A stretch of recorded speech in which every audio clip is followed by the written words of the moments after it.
수요 예배 시작하겠습니다. 찬송 270장 들으시겠습니다.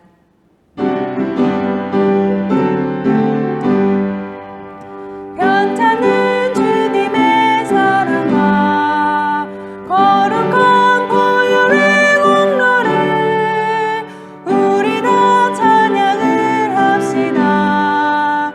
주님을 만나볼 때까지 예수는 우리를 깨끗게 하시는 주시니 그의 피 우리를 눈보다 너에게 하셨네. 우리를 대표해서 김희선 사모님 기도해 주시겠습니다. 고맙고 감사하신 하나님 아버지, 주님 앞에 나와 예배를 드립니다. 주님, 예레미야 애가의 말씀처럼 저희가 초저녁에 일어나 주님 앞에 부르짖습니다. 주님의 얼굴을 향하여 주님, 저희들이 간절히 손을 들고 주님 앞에 물쏟듯 저희들의 마음을 내어놓습니다. 하나님 아버지, 저희들의 교회 식구들, 그리고 모든 자녀들, 그리고 어린 생명들을 위하여 주님 앞에 간절히 간구하옵니다.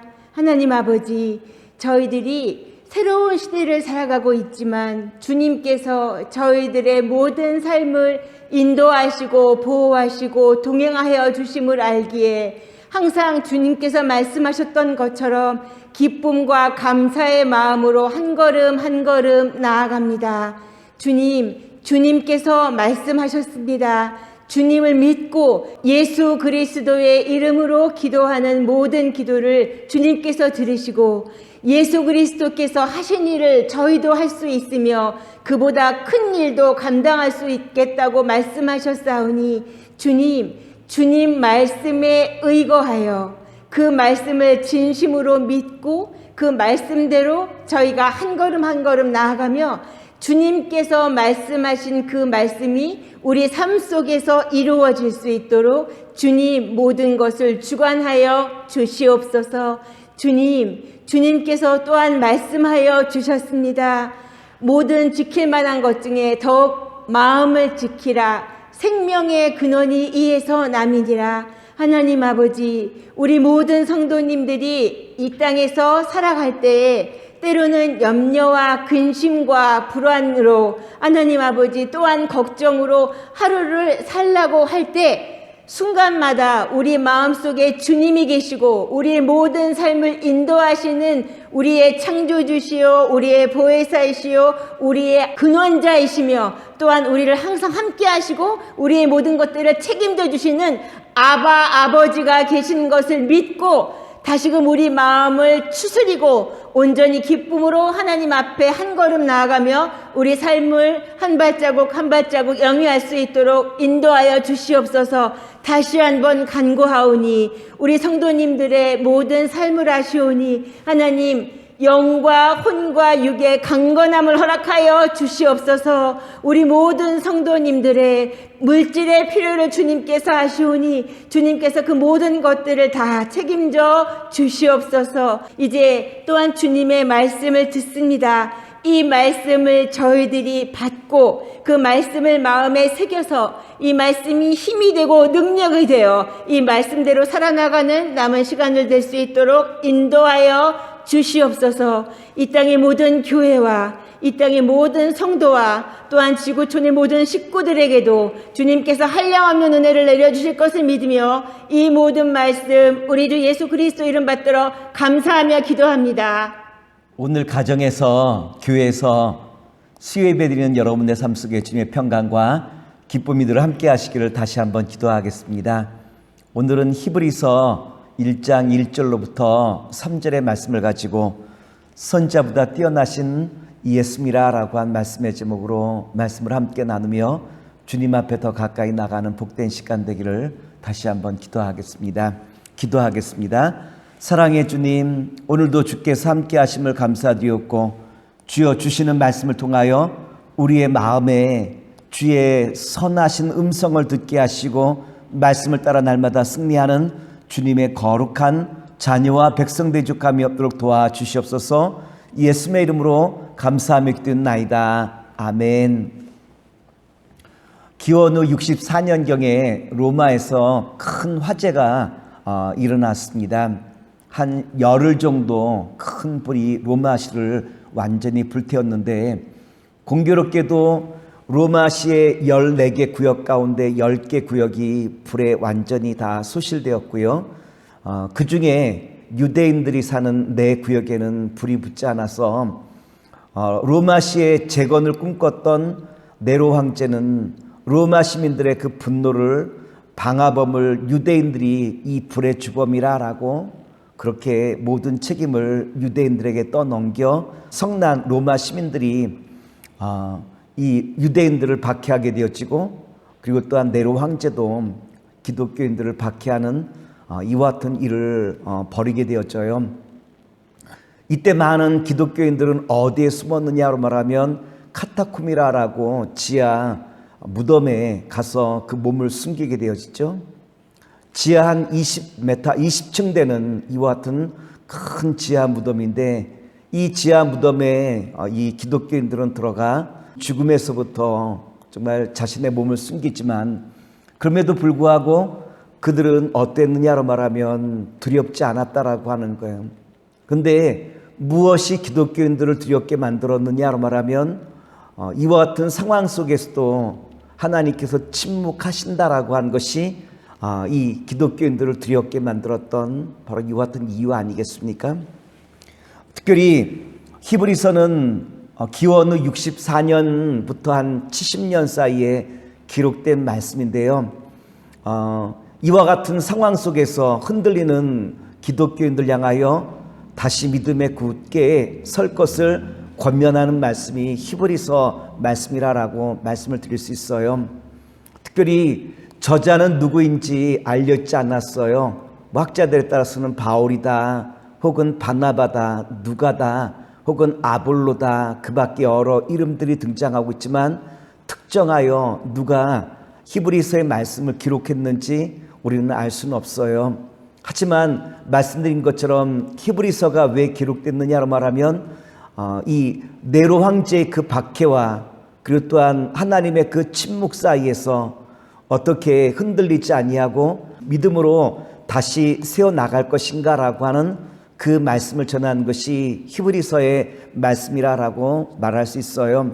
특별히 오늘 히브리서 1장 1절 말씀에 보면 다음과 같은 말씀인데, 한번 1절 말씀을 제가 봉독하여 드리겠습니다.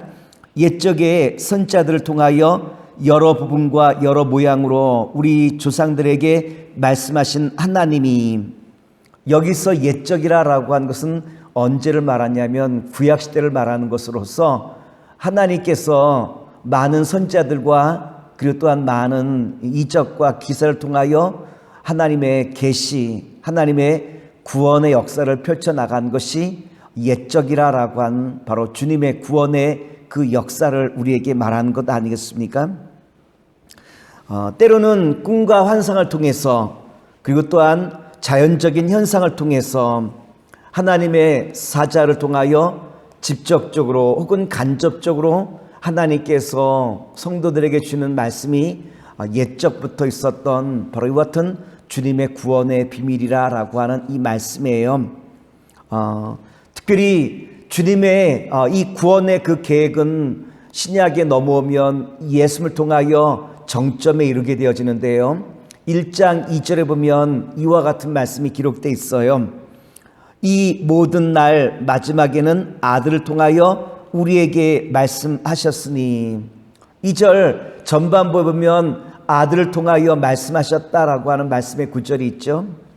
다시 말해서 구약시대 때는 선자들과 많은 이적과 기사를 통하여 하나님의 구원의 역사를 펼쳐나갔다라고 한다면, 신약에 넘으면서는 예수를 통하여 하나님의 구원의 그 역사를 주님이 펼쳐나가시고 있음을 우리에게 보여주시고 있다라고 하는 거예요. 예수님께서 궁극적인 계시가 되기 때문에 더 이상 이제는 계시가 필요하지 않게 되어졌고요. 요한복음 3장 16절 말씀 보면 이와 같은 말씀 있는데 제가 한번 말씀을 봉독하여 드리겠습니다. 하나님이 세상을 이처럼 사랑하사 독생자를 주셨으니 이는 그를 믿는 자마다 멸망하지 않고 영생을 얻게 하려 하심이라. 성경은 우리에게 뭐라고 말씀하시고 있냐면 예수님이 하나님의 계시의 완성자이심을 우리에게 말씀해 주시고 있어요.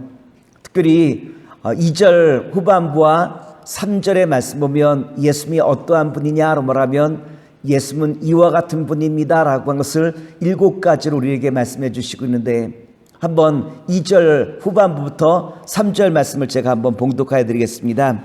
이 아들을 만유의 상속자로 세우시고 또 그로 말미암아 모든 세계를 지으셨느니라. 이는 하나님의 영광의 강체시요 그 본체의 형상이시라.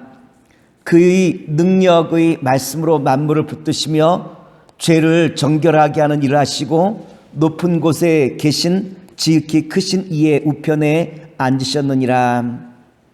2절 3절의 말씀 보면 예수님이 어떠한 분인지 예수님의 특징을 7가지로 우리에게 설명해 주고 있죠. 먼저 예수님은 어떠한 분이냐면 만물의 상속자라고 우리에게 말씀해 주셨어요. 종은 상속자가 될 수 없어요. 누가 상속자가 될 수 있냐면 아들만이 상속자가 될 수 있지 않습니까?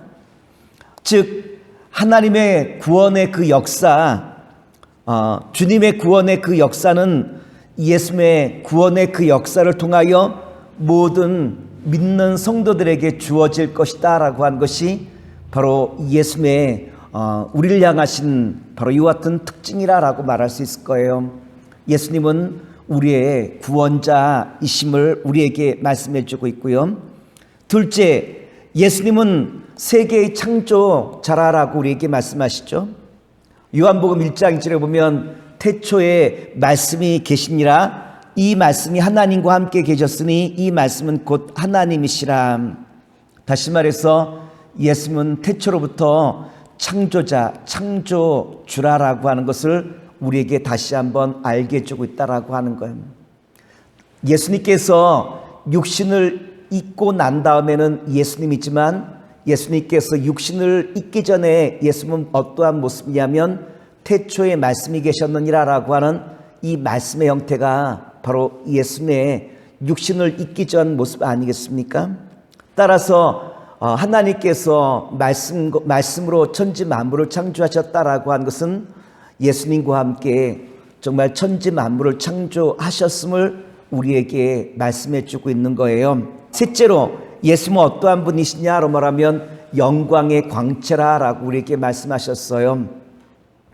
태양은 스스로 빛을 낼 수 있는 것처럼 예수님은 어떠한 분이냐로 말하면 우리에게 하나님의 영광의 빛을 비출 수 있는 분이 누구시냐로 말하면 예수님께서 영광의 빛을 내시는 분이라고 한 것이고요. 요한복음 8장 12절 보면 다음과 같은 말씀인데 제가 한번 말씀을 봉독하여 드리겠습니다. 예수께서 또 말씀하여 이르시되 나는 세상의 빛이니 나를 따르는 자는 어둠에 다니지 아니하고 생명의 빛을 얻으리라. 아멘. 예수님께서 하나님의 영광의 광채가 되시기에 그 빛을 받는 자마다 생명의 역사가 넘쳐나게 되었음을 우리에게 잘 말씀해 주고 있죠. 그리고 또한 네 번째, 예수님은 어떠한 분이냐로 말하면 하나님의 본체의 형상이라고 우리에게 말씀하셨어요. 예수님이 하나님의 본체의 형상이라고 한 것은 어떠한 말이냐면 마치 도장을 찍을 때 도장을 찍는 곳마다 똑같은 모양이 나오죠. 다시 말해서 예수님은 어떠한 분이냐로 말하면 하나님과 형체가 같다라고 하는 바로 그 말씀이 본체의 형상이라고 하는 바로 이 말씀이고요. 빌립이 예수님에게 뭐라고 질문합니까? 예수님, 하나님을 보게 해주세요 라고 이와 같이 말했을 때 예수님께서 빌립에게 뭐라고 말씀하십니까? 요한복음 14장 9절에 보면 예수께서 이르시되 빌립아, 내가 이렇게 오래 너희와 함께 있을 때 내가 나를 알지 못하느냐? 나를 본 자는 아버지를 보았거늘 어찌하여 아버지를 보이라 하느냐. 즉 예수님께서 하신 말씀과 그 사역은 결국 누구를 나타내고 드러내느냐로 말하면 하나님의 말씀을 나타내고 하나님의 그 역사를 드러낸다라고 하는 것을 우리에게 잘 보여주고 있어요. 다섯 번째, 예수님은 어떠한 분이냐 말하면 만물의 주관자라고 우리에게 말씀하셨어요. 예수님은 창조주이실 뿐만 아니라 또한 만물의 주관자이고 또한 우리의 인생을 인도하시는 분이 누구시냐로 말하면 예수님이라고 하는 것을 우리에게 말씀해 주고 있고요. 그리고 또한 여섯 번째, 예수님은 어떠한 분이냐면 우리의 죄를 정결하게 하신 분이라고 말씀하셨죠. 예수님의 구원의 그 사역, 다시 말해서 우리의 모든 죄를 구원하신 예수님의 이 구원의 사역은 예수님의 가장 큰 사역 중에 하나라고 말씀을 드릴 수 있을 거고요. 일곱 번째, 예수님은 어떠한 분이냐 말하면 만물의 통치자라고 하는 분이 누구시냐, 예수님이라고 하는 거예요. 히브리서가 기록되었을 때 로마는 어떠한 상태였느냐로 말하면 큰 불로 말미암아 큰 박해가 임했던 바로 이와 같은 시대 아니겠습니까? 이와 같은 큰 박해가 임하였던 시대에 많은 사람들이 고민 가운데 빠지게 되었어요. 정말 나의 믿음은 정말 온전한 믿음인가? 또한 주님이 우리를 구원하시는가? 많은 분들이 배교를 생각하던 바로 이때 히브리 기자는 우리에게 뭐라고 말씀하시고 있냐면 예수님은 어떠한 분이십니까? 예수님은 창조주시요 또한 만물을 주관하시는 분이요 또한 우리의 인생을 인도하시고 또한 우리의 모든 죄와 우리의 영원한 생명을 주시는 분이 바로 예수님이다라고 하는 이 말씀을 통하여 예수님을 붙들고 나아가는 자들은 영원한 생명을 얻습니다라고 하는 그 말씀을 우리에게 주시고자 바로 히브리의 말씀을 우리에게 전해주신 것 아니겠습니까? 그리스 신화에 보면 지중해 크레타라고 하는 이 섬에 이 미노스라라고 하는 왕이 있었대요. 이 미노스라라고 하는 왕은 손재주가 좋은 다이달로스에게 미궁을 만들라라고 해서 미궁을 만들었다고 합니다. 이 미궁 안에는 누구를 넣어두었느냐로 말하면 자신의 친자녀인 미노타우로스라고 하는 황소 얼굴을 한 사람 잡아먹는 바로 이와 같은 자기 아들을 그 미궁 속에 넣어두었대요. 그리고 미노스 왕은 아테나 이 시의 약한 아테나 그 시의 왕을 압박하여서 12명의 젊은 사람들을 이 미궁 속에 제물로 바치라라고 하여 자신의 그 아들이 이 젊은 사람들을 먹게끔 그와 같이 만들었다고 합니다. 이때 아테네시에 테세우스라고 하는 왕자가 있었는데 이 왕자는 어떤 면에서 보면 굉장히 이 영웅적인 이와 같은 분으로서 자기 이 도시에 이 젊은 사람들이 미궁에 정말 산 제물로 바쳐지는 것을 정말 분개하면서 자신이 대신 제물이 되어 이 미궁 속으로 가게 되었죠. 그런데 이 크레타의 아리아드네라고 한 공주가 있었는데 이 아리아드네라고 한 이 공주가 이 테세우스라고 하는 그 왕자의 그 모습을 보면서 한눈에 반해서 이 왕자에게 실타래 하나를 주었다고 합니다. 이 왕자는 테세우스라고 하는 왕자는 이 공주가 준 실타래를 이 미궁 들어간 입구부터 이제 풀어서 마침내 황소 얼굴을 한 이 괴물을 죽이게 되어지고 미궁 속에 갇힐 뻔한 이 테세우스라고 한 왕자가 공주가 준 그 실타래 그 실을 붙들고 마침내 그 미궁 속에서 나와 정말 자신의 나라를 구원했다라고 하는 바로 이와 같은 말씀이에요. 예수님은 어떠한 분입니까? 예수님을 우리가 붙들고 나아가면 마치 그 실타래를 붙들고 정말 그 미궁 속을 헤쳐나오듯이 예수님은 박해와 어려움과 고통 속에서 우리가 예수님을 붙들고 나아간다고 한다면 반드시 우리의 참 소망이시요 또한 우리의 주관자시요 또한 우리의 모든 인생을 인도하시는 정말 인도자가 되시기에 우리에게 영원한 생명을 주시는 분이 바로 예수입니다라는 것을 우리에게 소개하고자 히브리 기자는 오늘 우리에게 이와 같은 말씀을 주시고 있다라고 우리가 볼 수 있을 것입니다. 사랑하는 믿음의 성도 여러분, 오늘 우리 시대가 참으로 어렵고 힘든 이와 같은 시대 가운데 우리가 살아가고 있는 것 같아요. 이때 우리가 어떻게 하면 흔들리지 않고 날마다 승리할 수 있을까요? 예수를 붙들고 정말 주님과 함께 동행하는 자에게 영원한 생명이 함께함을 다시 한번 바라보면서 오늘 흔들리던 나의 마음을 다시 한번 예수로 세워나가시는 저와 여러분 되기를 다시 한번 기도하겠습니다. 기도합니다. 사랑의 주님, 오늘도 주께서 주신 말씀을 통하여 우리에게 소망을 주셨사오니 예수를 늘 의지하며 주님이 나의 인생의 인도자요 또한 주관자임을 믿고 나가는 가운데 생명 얻는 곳에 날마다 나아갈 수 있도록 도와주시옵소서. 이제는 우리 주 예수 그리스도의 은혜와 무한하신 아버지의 사랑하심과 성령님의 역사심이 예배를 마치고 돌아가는 믿음의 백성들 위해 이제로부터 영원토록 함께 하시기를 간절히 축원하옵나이다. 아멘.